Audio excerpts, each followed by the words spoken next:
Today, I will introduce to the class some approaches that individuals and businesses can do to mitigate the consequences of climate change. Here's the table of content.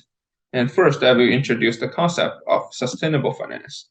Sustainable finance is a new doctrine that encourages investors to invest with care on environmental and social issues, different from traditional aspect of investment, which only consider the financial measures alone.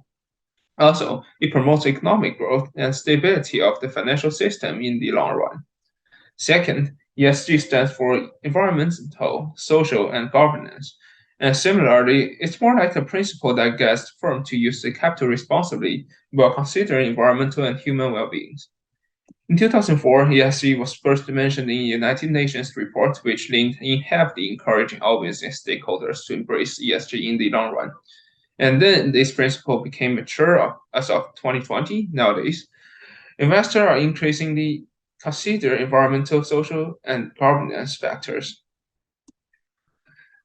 The main purpose comes from three aspects: environmental, social, and innovative. Where environmental aspect raises awareness of climate issues and encourage business to adopt greener practices, while social consider the health and safety for employees and stakeholders. Last, from the innovative side, the action and trend forces companies to create new opportunities and jobs. The key takeaways from this transformation to ESG and greener investments are first, firms and stocks are evaluated across the crucial areas using ESG considerations, which motivate firms to operate under ESG framework. And second, stricter rules are to be anticipated while ESG challenges are shifting from the voluntary disclosure oriented to regulatory one, with substantial ramifications for how ESG information is collected, validated, and acted upon in a company. Then, why it matters. Paris Agreement marked a turning point. The Paris Climate Accord, to which nearly every government in the world committed, aimed to prevent a global temperature rise of more than 2 degrees Celsius. To reach these aims, the entire economy must shift. The world has strayed.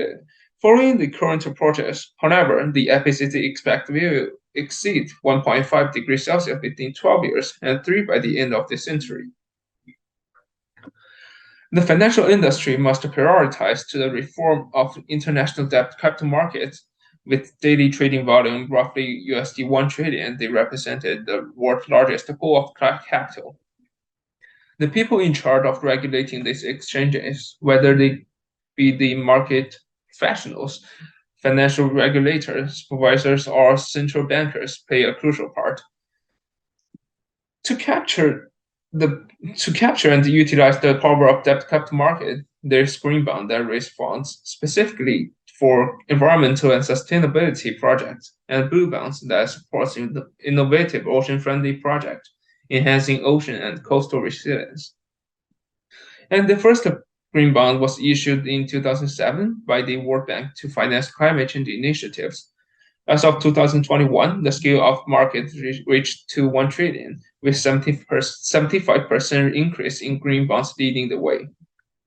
Currently, governments are encouraging the transformation and investments towards a greener and more sustainable economy by providing considerable support to those investments that yields benefits to the ecosystem, offering tax incentives and initiating government programs that creates more opportunities and lower the cost of capital.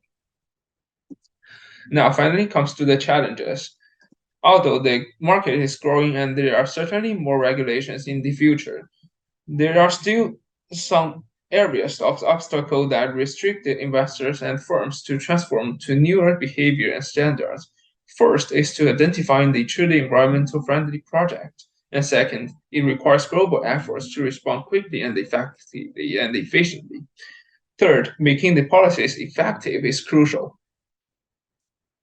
To sum up using the language from WWF's report, nations, communities, and businesses are realizing that much of the current global economy is a free ride at the expense of the natural environment we need to survive.